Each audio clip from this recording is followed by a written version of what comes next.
తేషాం ఈ యొక్క మంత్రాలు అకర్మశేషస్య ఆత్మనః యాథాత్మ్య ప్రకాశకత్వాత్ శాస్త్రం చెబుతున్నారు. ఇవి ఎందుకంటే కర్మకు అంగము కాదు. అకర్మశేషస్య అంటే కర్మశేషస్య నభవతి అని అర్థం. అంటే కర్మకు అంగము కావు. ఒక యజ్ఞకర్మ ఉందనుకోండి, ఆ యజ్ఞకర్మకి అంగాలు ఉంటాయి అనేకములు. అంగములు ఎన్నున్నాయి? సృక్ ఉంది, శ్రవం ఉంది, ఆజ్యం ఉంది, అలాగనే పురోడాశాది ద్రవ్యములు ఉంటాయి, దది ఇత్యాది ద్రవ్యములు ఉంటాయి, ఉప ఇత్యాది ద్రవ్యములు ఉంటాయి. ఇవన్నీ కూడా అంగాలన్నమాట. ఏది అంగమో అది వినియోగింపబడుతున్నది అంగినందు. ఇది అంగము కాదు, అందుచేత ఆ బ్రహ్మ అనే అంగి ఎందు ఇది వినియోగింపబడదు కర్మ ఎందు. అందుకని చెప్తున్నారు తేషాం అకర్మశేషస్య ఈ యొక్క ఆత్మనః యాథాత్మ్య ప్రకాశకత్వాత్ హేతు చెప్తున్నారు. ఎవరైనా ఎందుకు వినియోగింపబడదు, దానికి కారణం ఏమిటి అన్నటువంటే ఆత్మనః పరమాత్మనః స్వాత్మనః యాథాత్మ్య ప్రకాశకత్వాత్ ఆత్మ యొక్క యథార్థ స్వరూపాన్ని తెలుపుచున్నది కాబట్టి ఇది కర్మల యందు వినియోగింపబడదు అని చెప్పినారన్నమాట. యథాత్మ్యంచ యథాత్మ్యం అంటే ఏమిటి మరి? యథా తథా. కాబట్టి యాథాత్మ్యం అంటే అర్థం ఏమిటంటే చెప్తున్నారు ఆత్మనః శుద్ధత్వం, ఆ విధంగా అపాప విద్ధత్వం, ఏకత్వం, నిత్యత్వం, అశరీరత్వం, సర్వగతత్వం ఇత్యాది వక్ష్యమాణం. ఇది ఈ మంత్రాల్లో మున్ముందుకి చెప్పడం జరుగుతూ ఉన్నది. అయినా ఇక్కడ ఆ యొక్క యాథాత్మ్యం అంటే సంగ్రహంగా శుద్ధత్వం అంటే మలదోషరహితమైనటువంటిది. దీనికి మలం ఉన్నదో దానికి శుద్ధి చేయాలి. శరీరానికి మలము నిత్యము ఉంటుంది కాబట్టి ప్రతి క్షణము దీని యందు ఆ మట్టి ఆవేశం ఉంటుంది కాబట్టి తుడుస్తూనే ఉండాలి. వస్త్రానికి కూడా మలం ఉంటుంది కాబట్టి తూతూనే ఉంటుండాలి. అలాగనే ఇవన్నిటికీ సాధన చేస్తూనే ఉంటుండాలి. ఇది ఎలాంటిది? శుద్ధత్వం, స్వతహాగా పరిశుద్ధమైనటువంటిది అన్నమాట. అంటే మలదోషము లేనటువంటిది. ఇంకెలాంటిది? అపాప విద్ధత్వం, పాపముతో సంబంధ పడనది అన్నమాట. ఈ శరీరాదులన్నీ కూడా పాపపుణ్య మిశ్రమములతో సంబంధ పడినటువంటివి అన్నమాట. అందుచేత ఇది అపాప విద్ధత్వం. ఇక ఏకత్వం, ఏకమేవ అద్వితీయం బ్రహ్మ నేహ నానాస్తి కించన. ఇహ ఈ లోకములో కించన బ్రహ్మ కన్నా భిన్నమైనటువంటిది నాస్తి లేదన్నమాట. ఇక చెప్తూ ఉన్నారు అశరీరత్వం, స్థూల ధర్మాలు లేనటువంటిది అంటే స్థూల శరీరము కానిది, సూక్ష్మ శరీరము కానిది, కారణ శరీరము కానిది అటువంటిది ఈ యొక్క ఆత్మస్వరూపము. సర్వగతత్వాది ఇందుగలడందు లేడని సందేహం వలది చక్రి సర్వోపగతుండై ఎందెందు వెదకి చూచిన అందందే గలడు దానవాగ్రని వింటే అని ప్రహ్లాదుడు చెప్పాడు. కాబట్టి ఆ ప్రకారముగా సర్వగతత్వం ప్రపంచములో ఆ యొక్క పిపీలికాది బ్రహ్మపర్యంతము అణువు నుండి మహామేరు పర్వతం వరకు వ్యాపించినటువంటి స్వరూపం ఏమిటంటే ఈ ఆత్మ. అందుచేత ఈశావాస్యమిత్యాది మంత్రాః కర్మసు అవినియుక్తాః అని శంకరాచార్య చెప్తున్నారు. తచ్చ కర్మణ విరుధ్యతే. తచ్చ తేషాం ఆ మంత్రాలన్నీ కూడా కర్మణ కర్మచేత విరుద్ధంబడి ఉన్నవి. ఇతి యుక్తా ఏవ ఏషాం కర్మసు అవినియోగః. ఈ మంత్రాలు ఇప్పుడు కర్మయందు వినియోగింపబడవు అని చెప్తున్నారు. నహి ఏవం లక్షణం ఆత్మనః యథాత్మ్యం ఉత్పాద్యం వికార్యం ఆప్యం సంస్కారం వా కర్తృ భోక్తృ రూపం వా ఏన కర్మ శేషతః స్యాత్ చెప్తూ ఉన్నారు. ఇది ఇంకా కర్మయందు వినియోగింపబడాలి అంటే అది ఉత్పాద్యమై ఉండాలి. వికార్యము, ఆప్యము, సంస్కార్యము ఇవి అన్నమాట. ఇటువంటి సంబంధం లేనటువంటిది. ఉత్పాద్యము అంటే ఏమిటి? మనము యాగములో పురోడాశాది ఉండాలి. అటువంటి విషయాన్ని ఉత్పాద్యం అంటారు. మిగతా విషయాలు రేపు చెప్పుకుంటాం. ఈ ప్రకారముగా ఆ విషయ సామర్థ్యాన్ని కలిగిన శక్తిని వేదమాత ఆచార్యుల వారు మనకిచ్చి సదా రక్షించెదరుగాక. ఓం శాంతి శాంతి శాంతి. హరి ఓం తత్సత్. ఓం పవిత్రాత్మస్వరూపులకు ప్రియాత్మ బంధువులారా, శ్రీ ఉపనిషద్భాష్యము ఈశావాస్యోపనిషత్తు. ఈ ఉపనిషత్తులో సంబంధ భాష్యమని చెప్పుకొని వస్తూ ఉన్నాం మనం. ఈశావాస్యమిత్యాదియో మంత్రాః కర్మసు అవినియుక్తాః అని చెప్పుకుంటున్నాం. ఈశావాస్యం అనే మంత్రాలు కర్మయందు వినియోగింపబడవు అని. కర్మయందు వినియోగింపబడడానికి ఇది ఉత్పాద్యము కాదు, వికార్యము కాదు, ఆప్యము కాదు, సంస్కార్యము కాదని ఇంకా చెప్తున్నారు. కర్తృత్వము కాదు, భోక్తృత్వము కానటువంటిది. కాబట్టి ఈయన కర్మశేషత స్యాత్. ఏది కర్మకు శేష్యం అంగం ఉంటుందో అది వినియోగింపబడుతుంది. ఎలా అంటే చెప్తున్నారు, ఉత్పాద్యము అంటే ఏదైనా మనం ఒక యజ్ఞం చేసేటప్పుడు దానికి సంబంధమైన వస్తువుని మనం ముందు రెడీ చేసుకోవాలి. అలాగనే కొన్ని యజ్ఞాలు చేసినప్పుడు పాయసం వంట చేస్తారు.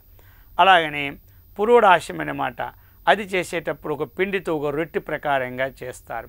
దాన్ని ఉత్పాద్యము అంటారు. అది ఆ ప్రకారముగా వికార్యము కాదు. ఇది వికార్యము అంటే ఒక సోమలతని తీసుకొచ్చి దాని రసాన్ని చక్కగా తీసి ఆ రసముతో యాగం చేస్తారనమాట. అలాంటి వికార స్వరూపం కూడా ఇది కాదనమాట.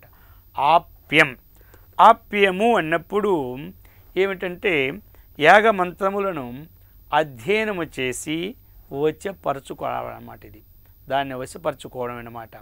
అటువంటి ఆప్యమైనటువంటి వశపరచుకునేటువంటి వస్తువు కూడా ఇది కాదన్నమాట. ఇక సంస్కారం ఉండాలి. ప్రతిదానికి ఒక ధాన్యం తెచ్చాం, ఒక గోధుమలు తెచ్చాం, వాటి యొక్క ఆ పొట్టు తీయాలి అంటే ఏం చేయాలి? వాటిని మంత్రములతో ప్రోక్షణం చేయాలన్నమాట. అప్పుడు సంస్కరింపబడతాయన్నమాట. అటువంటి సంస్కరింప చేయదగిన వస్తువు కూడా ఇది కాదు. కాబట్టి ఇది కర్మయందు అంగముగా పరిగణింపబడదు. కాబట్టి ఈ కర్మల యందు వినియోగింపబడి ఈ మంత్రాన్ని చెప్పడానికి అనేక ఉదాహరణల ద్వారా మనకి భాష్యాన్ని ఆచార్యులు వారు అందిస్తున్నారు. ఇంకా చెప్తున్నారు, సర్వాసాం ఉపనిషదాం ఆత్మ యాథాత్మ్య నిరూపణేనైవ ఉపక్షయాత్.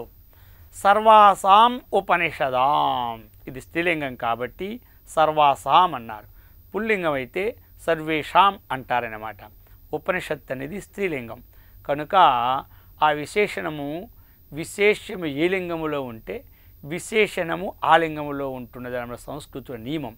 కాబట్టి సర్వాసాం ఉపనిషదాం, సమస్త ఉపనిషత్తులకు ఆ యొక్క పరాకాష్ఠ ఏమిటి అంటే చెప్తున్నారు, ఆత్మయాథాత్మ్య నిరూపణేనైవ ఉపక్షయాత్ అంటే పరిసమాప్తి. ఇవన్నీ ఏం చేస్తాయి? ఆత్మ యొక్క యథార్థ స్వరూపమైనటువంటి జ్ఞానాన్ని బుద్ధిలో ఉత్పాదించి ఇవన్నీ కూడా పరిసమాప్తి అయిపోతాయి అన్నమాట. అందుకోసం చెప్తూ ఉన్నారన్నమాట. తస్మాత్తు, అందువలన.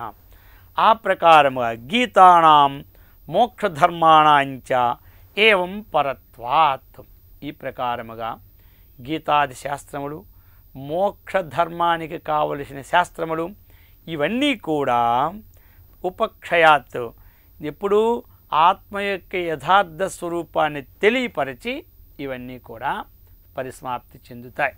ఎలా అయితే మనము చీకటిలో ఒక వస్తువు కావాలంటే ఒక లైట్ తీసుకుంటాం, ఆ లైట్ ద్వారా ఆ వస్తువును సంపాదించిన తర్వాత ఈ లైట్ కూడా పట్టుకుపోతామా? మనం ఎక్కడికి వెళ్తే అక్కడికి వస్తువే మనకు అవసరం కాబట్టి వస్తువుని తీసుకుంటాం, ఆ యొక్క వెలుతురిచ్చే లైట్ని అక్కడ విడిచిపెడతాం. ఆ ప్రకారముగా ఈ అన్నిటికీ అవధి ఏమిటంటే ఆత్మ యొక్క యథార్థ స్వరూపాన్ని తెలుసుకున్న తరువాత ఇవన్నీ మనకి అవసరము లేదన్నమాట.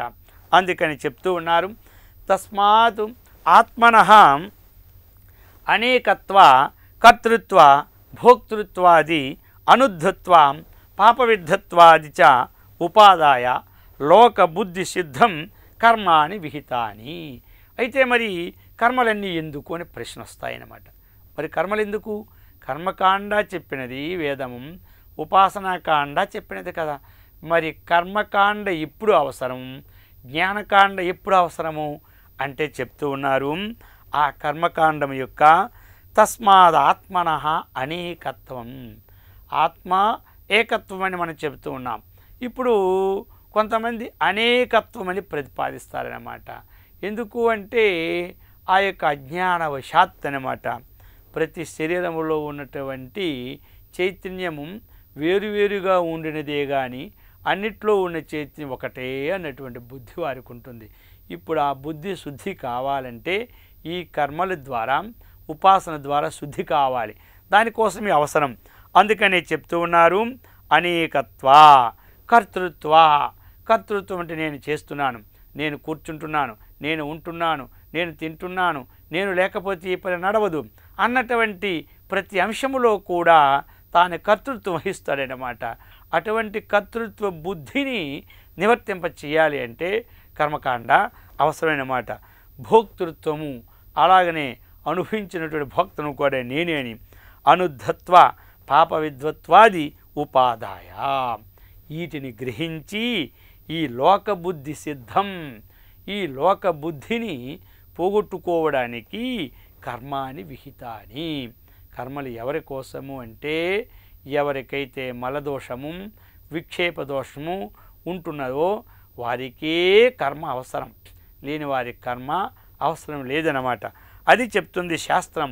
యోహి కర్మఫలేన అర్థి దృష్టేన బ్రహ్మవర్చసాదిన అదృష్టేన స్వభావాదిన చ ద్విజాతి అహం కానత్వం కుబ్జత్వం అనధికార ప్రయోజక ధర్మవాన్ ఇది శాస్త్రం చెప్తూ ఉన్నారు. ఈ ప్రకారముగా కర్మఫలేన అర్థి అంటే కర్మఫలాకాంక్ష కోరువాడు, అలాగనే బ్రహ్మవర్చి సాధన సరే ఈ యొక్క దృష్టవశ్యం చేత ఈ లోకములో కూడా పొందినవాడు, అదృష్టైన స్వర్గాదిని పొందినవాడు, ఇటువంటి వారందరూ కర్మ.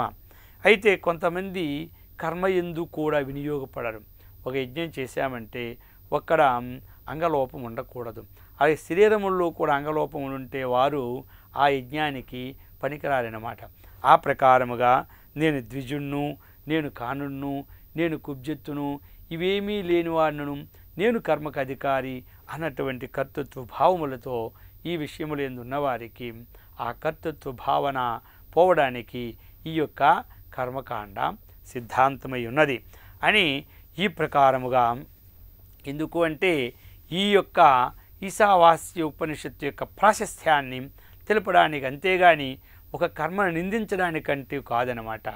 ఒక విషయాన్ని ప్రాశస్త్యం తెలుసుకుంటే ఆ విషయమునందు ముఖ్యమైన విషయమని అందరూ అవలోకించి పరమానందాన్ని పొందుతారనే విషయమును దానికి ప్రాశస్త్యం ఇవ్వడం, అంతేగాని కర్మకు నిందించడము ఆత్మకు ప్రశస్తం చేయడము ఇక్కడ భావము కాదు. అందుకని చెప్తున్న ఆత్మానం, ఏ ఆత్మానం ఈ ప్రకారముగా ఈ ధర్మములతో కూడినటువంటి ఆత్మవానితి మన్యతే, అటువంటి వానికి సో అధిక్రియతే కర్మసు, వారికి ఈ కర్మల యందు అధికారము కలదు. తస్మాత్ అందువలన ఏతే మంత్రాహ ఈశావాస్యము ఇత్యాది మంత్రాహి మంత్రములు ఆత్మనః పరమాత్మ యొక్క యాథాత్మ్య ప్రకాశనేన, పరమాత్మ యొక్క యథార్థ స్వరూపాన్ని ఇవి తెలుపుతున్నాయి కాబట్టి ఆత్మ విషయం స్వాభావికం అజ్ఞానం నివర్తంత్యంతః. ఏం చేస్తుందంటే ఈ మంత్రాలు ప్రయోజనం ఉందా లేదా అంటే ఉన్నది. అయ్యో ఇతర మంత్రాల వలన ఫలితాలు వస్తున్నవి, ఈ మంత్రాల వలన ఫలితం లేదు అన్నటువంటి భావమే లేదు. ఒక విషయాన్ని అందరూ గుర్తుపెట్టుకోవలసి ఉన్నది. ఎలా అంటే యజ్ఞ యాగాదులు మనం చేస్తూ ఉన్నాం.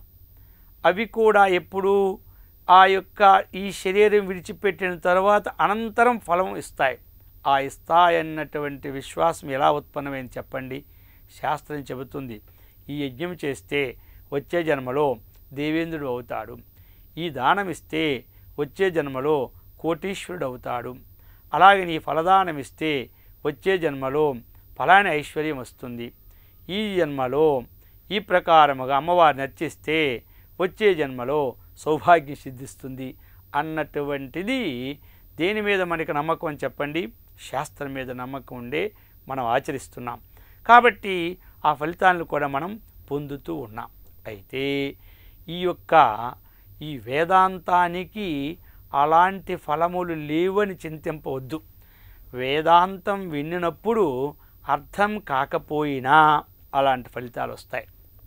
యజ్ఞయాగాదులు చేసి మనం డబ్బు ఖర్చు పెడుతుంటే ఏ ఫలమైతే వస్తున్నదో వేదాంతాన్ని విని ఒకవేళ అర్థం కాకపోయినా అటువంటి లాభం వస్తుందన్నమాట. ఈ వేదాంతం యొక్క లాభము కాదు, వ్యర్థపోదు అన్నమాట. అయితే వేదాంతము అది వంట పెట్టిందనుకోండి, అవగాహన చేసుకుంటే మోక్షం వస్తుందన్నమాట. ఇందులో ఉన్నటువంటిది వేదాంతం అవగాహనై ఆచరణశీలమై మనకి ఎప్పుడైతే అందుబాటు అయిందో అప్పుడు మనకి జన్మ జర ప్రవాహము లేకుండా ఆత్యంతిక దుఃఖ నివృత్తి అయ్యి పరమానంద ప్రాప్తిని కలుగజేస్తుందన్నమాట. అందుకోసం ఇది ప్రయోజనము లేనిది కాదన్నమాట. అవన్నీ కూడా తరువాత వచ్చేవన్నీ అరువు బేరం అంటారు మనవారు, ప్రత్యక్షంగా వచ్చి నగదు బేరం అంటారు. ఈ వేదాంతం అనేది రెడీ కేస్ నగదు బేరం లాంటిదన్నమాట. అందుకోసం ఇది చెప్తూ ఉన్నారు. తస్మాత్తు ఏతే మంత్రాహ, ఈ మంత్రములు ఆత్మనః యాథాత్మ్య ప్రకాశనేన ఆత్మ విషయం స్వాభావికం అజ్ఞానం నివర్తంతే అంతః. ఇది చెబుతున్నారు శాస్త్రము. అనేక జన్మల నుంచి వస్తూ ఉన్నాం మనం. పశు జన్మ కానీ పక్షి జన్మ కానీ పూర్వజన్మ కర్మ ద్వారా ఏ ఏ జన్మలైతే ఎత్తుతున్నామో ఆయా జన్మలలో సంపాదించుకున్నటువంటి సంస్కారముల వలన ఆ యొక్క విషయ సుఖముల యందు విషయముల యందే ఆత్మత్వ బుద్ధి కలిగి ఉన్నవాడిని అజ్ఞాని అంటారన్నమాట. అటువంటి అజ్ఞానాన్ని సమూలంగా నివర్తన చేయడానికే ఈ యొక్క ఉపనిషద్ విద్య ప్రతివారు కూడా ఆశ్రయించాలన్నమాట. దానివల్లనే స్వాభావికం అజ్ఞానం అంటే ఏమిటి? స్వభావంగా ఒక చిన్న కుర్రవాడి చేతికి ఒక వస్తువు ఇచ్చామనుకోండి, ఇది ఎవరిది అంటే ఏమంటాడు? ఇది నాది అంటాడు. అతడు ఏం చదువుకున్నాడు చెప్పండి? ఎంత చదువుకున్న తర్వాత మనం నాది అని తెలుసుకున్నాము. అతడు ఏమైనా చదువుకున్నాడా? ఏమీ చదువుకోలేదు. మనము అతనికి అక్షరాభ్యాసము కూడా చేయలేదు. ఆ వస్తువులు రెండు మనమే అతని చేతికి ఇచ్చాం. ఇచ్చిన తర్వాత ఆ వస్తువులు ఎవరెవంటే అతడు ఏం చెబుతాడు? ఈ వస్తువులు నావి అంటాడు. మరి నావి అన్నటువంటిది ఎలా వచ్చింది? ఈ శరీరం ఎవరిది? నేను అంటాడు.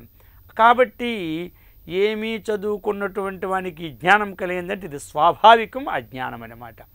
అనేక జన్మ నుంచి వస్తున్నటువంటి స్వాభావికమైన అజ్ఞానాన్ని నివర్తయంతః, దాన్ని నివర్తించి ఇంకా ఏం చేస్తుంది ఉపనిషద్ విద్య? శోక మోహాది సంసార ధర్మ విచ్చిత్తి సాధనం ఆత్మ ఏకత్వాది విజ్ఞానం ఉత్పాదయంతి. దీన్ని ఏమిటంటే శోకము మోహం ఈ రెండే మానవుని బంధించినటువంటిది అన్నమాట. ఈ శోకమోహాలనే సంసారం అంటారు. శోకము మోహం జన్మజరామృత్యు ప్రవాహం అన్నటువంటి శోకమోహాలకి సంబంధించినది కాబట్టి అటువంటిది విచ్ఛిన్నమైపోయి ఆత్మజ్ఞానాన్ని ఉత్పాదన కలిగిస్తున్నటువంటి శాస్త్రం ఇది. ఇటువంటి విజ్ఞానాన్ని వేదమాత ఆ యొక్క ఆచార్యుల వారు మనకిచ్చి సదా రక్షించుగాక.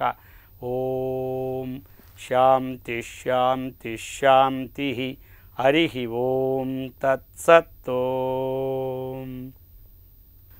పవిత్రాత్మస్వరూపులకు ప్రియాత్మ బంధువులారా, శ్రీ ఉపనిషద్ భాష్యము ఈశావాస్యోపనిషత్తు. ఇంతవరకు కూడా ఈ యొక్క ఉపనిషత్ నిమిత్తంగా ఉపనిషత్తులు ఏ విధంగా మనకి ఎక్కడ ఉత్పన్నమైనవి, వాటి యొక్క స్థానం ఏమిటి తెలుసుకున్నాం.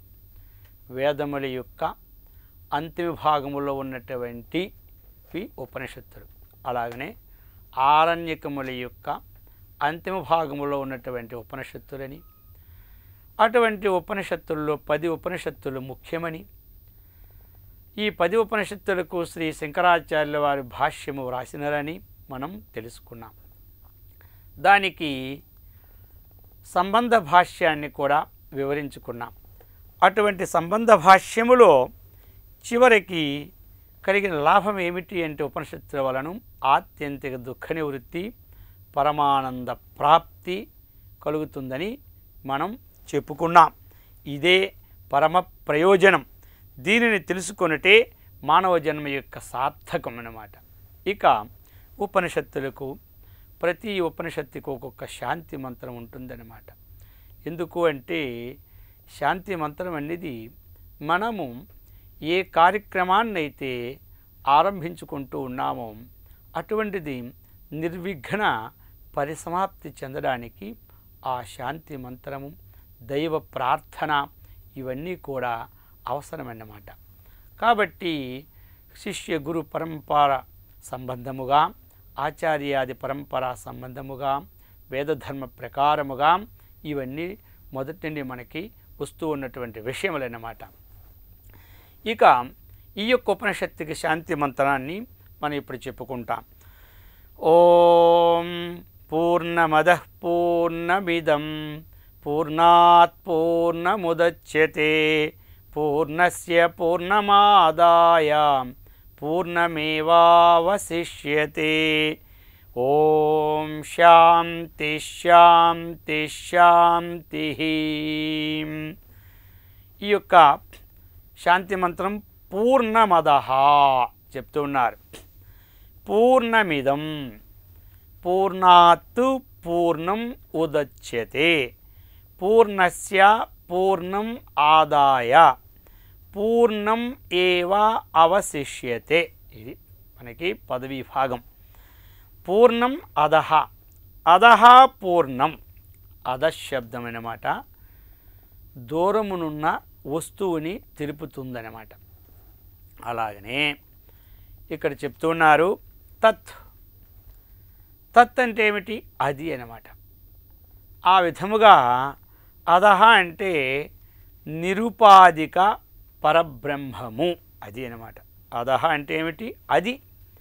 అది అంటే దూరంగా ఉన్న వస్తువుని అది అంటాం, దగ్గరగా ఉన్న వస్తువుని ఇది అంటాం.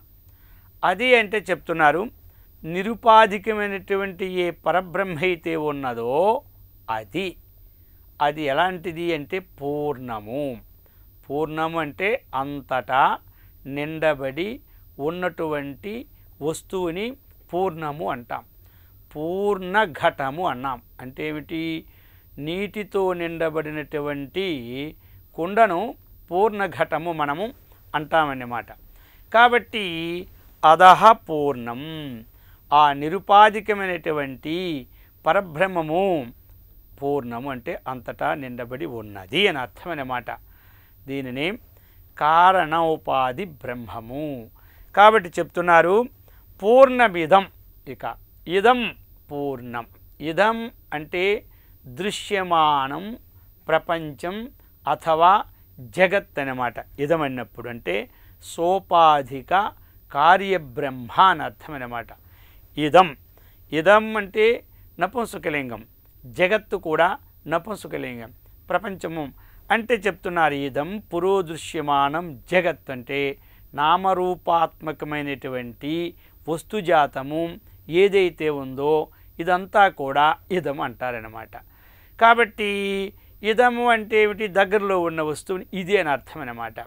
మనకు కనబడుతున్నది అన్నమాట. ఇదంతా ఏం కనబడుతున్నది? చెట్లు కనబడుతున్నాయి, పుట్లు కనబడుతున్నాయి, మనుష్యులు కనబడుతున్నారు, పశువులు కనబడుతున్నారు, కొండలు కనబడుతున్నాయి, నదులు కనబడుతున్నాయి, సముద్రాలు కనబడుతున్నాయి, అనేకమైన జీవరాశులన్నీ మనకి కనబడుతున్నాయి.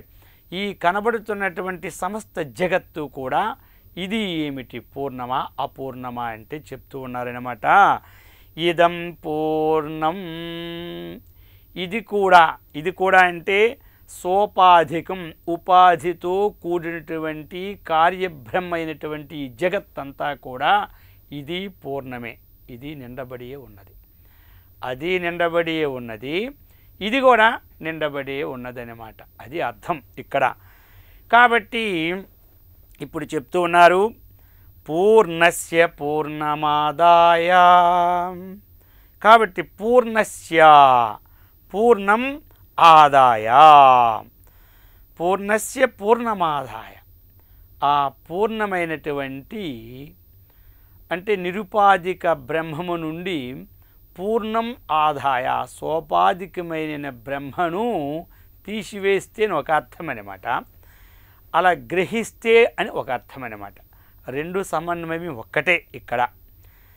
ఇక్కడ చెప్తూ ఉన్నారు, పూర్ణాత్ పూర్ణముదచ్యతే, రెండవ చరణం చెప్పుకోవాలి.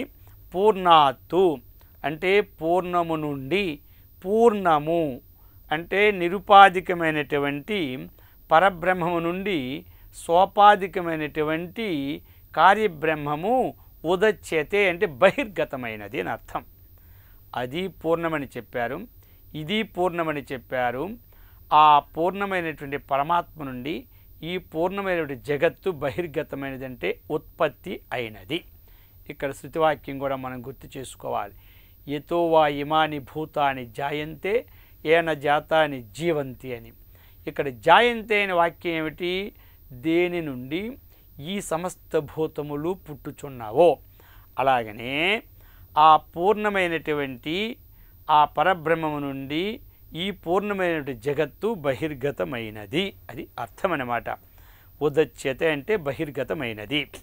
పూర్ణస్య పూర్ణమాదాయ, పూర్ణస్య అటువంటి అనంతాత్తు అంతటా వ్యాపకమైనటువంటి ఆ నిరుపాధిక బ్రహ్మము నుండి పూర్ణం ఆదాయ అంటే ఒక అర్థం ఏమిటంటే దాని నుండే ఇది గ్రహించడమైనది అని ఒక అర్థం. రెండవది ఆ పూర్ణమైన బ్రహ్మము నుండి ఈ పూర్ణమైన జగత్తు బయటకు తీసివేస్తే మిగిలినది ఏమిటి, పూర్ణమేవ అవశిష్యతే. ఎలా అంటే ఇంకొక అర్థం, మనము 10 అంకి వేశాం, కిందన కూడా 10 అంకి వేశాం. సరే, అందులో కావాల్సింది 10లో ఒక 0 ఉంది మొట్టమొదట, ఈ 10లో ఒక 0 ఉంది. ఆ 0లో ఈ 0 మనం తీసివేత చేస్తే ఏముంటుందండి, 0 ఉంటుంది. ఒక 0లో ఇంకొక 0 తీసివేతలో తీసివేస్తే మిగిలింది ఏమిటి, 0. అది అయితే మరి ఆ మొట్టమొదట ఉండే 0 ఒకటి ఉంది, ఆ 0కి మరి కిందనున్న 0కి ఏమి హెచ్చు తక్కువలు ఉన్నాయా, 0 అంటే 0. మరి తీసివేసిన తరువాత అవశేషమైన 0లు ఏమైనా తేడా ఉందంటే ఏమీ తేడా లేదు. అలాగనే కారణరూపమైనటువంటి పరబ్రహ్మ పూర్ణము అంతటా నిండబడినది, కార్యరూపమైనటువంటి జగత్తు కూడా అంతటా నిండబడినది. అయితే ఇక్కడ తీసివేయడం అంటే ఏమిటి, ఆ యొక్క దేని నుండి ఏదైతే పుట్టినదో మరలా దానిలోనే అది లయమవుతుంది. అది ప్రపంచంలో ఉన్న స్థితి అన్నమాట. ఆకాశాత్తు వాయు, వాయోరగ్ని, అగ్నేరాప, అద్భ్య పృథివీ, పృథివ్యాం ఓషధయ, ఓషధీభ్యో అన్నం, అన్నాత్ పురుష అని మనకు చెప్పారు. ఆ విధంగా మనకిప్పుడు ఈ భూమి దేని నుండి పుట్టింది, జలము నుండి పుట్టింది. అయితే మరి భూమి దేనిలో లీనమవుతుంది, జలములో లీనమవుతుంది. జలము దేనిలో లీనమవుతుంది, జలం అగ్ని నుండి పుట్టింది కాబట్టి అగ్నిలో లీనమవుతుంది. అగ్ని ఎక్కడి నుంచి వచ్చింది, వాయువు నుండి పుట్టింది కాబట్టి వాయువులో లీనమవుతుంది. వాయువు దేనిలో లీనమవుతుంది, ఆకాశంలో లీనమవుతుంది. ఆకాశం దేని నుంచి పుట్టింది, పరమాత్మ నుంచి ఆకాశం పుట్టింది కాబట్టి ఈ ఆకాశం పరమాత్మలో లీనమైపోతుంది అన్నమాట. మరి లీనమవగా మిగిలింది ఏమిటి, ఆ పరమాత్మే మిగిలింది. అలాగనే ఈ యొక్క కారణ నిరుపాధికమైన పరబ్రహ్మము నుండి సోపాధికమైన జగత్తు పుట్టినది. ఇప్పుడు తీసివేయడం అనగా ఏమిటి, జగత్తు అనేది ఆ పరమాత్మలో లీనమైనప్పుడు మిగిలేదేమిటి? పూర్ణమే. పుట్టినప్పుడు ఉన్న జగత్తు పూర్ణమే, ఇది లయమైపోయిన కొన్ని పరమాత్మ కూడా పూర్ణమే. అది తీసివేత అంటే ఇక్కడ మనం లెక్కలు కావు కదా తీసివేయడానికి, విషయం గ్రహించాలన్నమాట. లయమైనప్పుడు అందులో ఇది లయమైతే మిగిలేది కూడా పూర్ణమే. అందుకని చెప్తూ ఉన్నారు, పూర్ణస్య పూర్ణమాదాయ పూర్ణమేవావశిష్యతే. అనంతమైనటువంటి ఈ జీవరూపము లయమైనప్పుడు కూడా అఖండమైనటువంటి చైతన్యం ఒక్కటే అవశిష్యతే, మిగులుతున్నది. అందుకే చెప్పారు, ఏకం సత్వం విప్రాహ బహుదా వదంతి ఏకమేవ అద్వితీయం బ్రహ్మ నేహనేనాస్తి కించన సృష్టే పూర్వం ఏకమేవ ఆసీత్ అధునా తథైవ ఆసీత్ అన్నటువంటి శృతివాక్యాలన్నీ కూడా ఇటువంటి అర్థాన్ని స్ఫురింపచేస్తూ ఉన్నాయన్నమాట. అందుకనే ఈ శాంతి మంత్రములో ఆ కారణరూపమైనటువంటి జగత్తు, కార్యరూపమైనటువంటి ఈ యొక్క కారణరూపమైన పరబ్రహ్మ, కార్యరూపమైనటువంటి జగత్తు, ఈ రెండూ కూడా పూర్ణమైనటువంటివే. జగత్తు లయమైన పరమాత్మ పూర్ణముతో ఉన్నటువంటిదే అన్నటువంటి వస్తువు యొక్క విషయాన్ని ప్రతిపాదించినటువంటిది ఈ యొక్క శాంతి మంత్రం అన్నమాట. ఇక 3 సార్లు చెప్పారు, ఓం శాంతి శాంతి శాంతి అని చెప్పారు. అంటే అర్థమేమిటి? ఈ 3 శాంతులకి ప్రయోజనం ఉంది. మనకి ఆధ్యాత్మిక దుఃఖము, ఆది భౌతిక దుఃఖము, ఆది దైవిక దుఃఖము, ఈ 3 విధములైనటువంటి దుఃఖములు మనకు పరిసమాప్తి కావడానికి ఈ 3 విధములైనటువంటి శాంతి శాంతి శాంతి అని 3 సార్లు మనకి ఇక్కడ చెప్పబడి ఉన్నది. ఒక మొదటి శాంతి అన్నామంటే ఆధ్యాత్మికమైన దుఃఖం మనకు పోతుంది. అంటే శరీరమునకు సంబంధించినటువంటి రోగాలని ఆధ్యాత్మిక దుఃఖములని మనం అనేక సార్లు చెప్పుకున్నామన్నమాట. రోగము రాకపోవడం అంటూ ఉండదు. ఎందుకు వస్తుందంటే పూర్వజన్మం యొక్క పాపము చేత ఈ జన్మములో వారు యోగి కానీ, భోగి కానీ, సన్యాసి కానీ, సంసారి కానీ ప్రతి వారికి రోగములు రావడం సహజమైనమాట కర్మ వలన. అయితే ఆ రోగములు వచ్చినప్పుడు మన మనస్సు తీవ్రమైనటువంటి బాధలు గురి కాకుండా చక్కగా అనుభవిస్తున్న ఎవరికి రావు, మనకు కాదు ఎవరికి వస్తాయనే భావంతో అనుభవించినటువంటిదే మనకిక్కడ శాంతినిచ్చేదన్నమాట. ఆ విధముగా మనకి ఏదైనా భూతాలు కరుస్తాయి, కరిసినప్పుడు ఏమనుకుంటాం, ఎవరికో మనం పూర్వజన్మములో కరిచామో లేకపోతే ఏడిపించామో మనకి ఆరోపములు ఇప్పుడు ఇవి వచ్చాయన్నటువంటి దృష్టిని, అలాగనే ఆది దైవకముగా శాంతి అన్నమాట. ఇటువంటిది ఈ శాంతి మంత్రం ద్వారా మనం తెలుసుకున్నాము. కాబట్టి అటువంటి శాంతిని మనకి వేదమాత ఆచార్యుల వారి ఇచ్చి సదా రక్షించుదురుగాక. ఓం శాంతి శాంతి శాంతి. హరి ఓం తత్సత్. ఓం.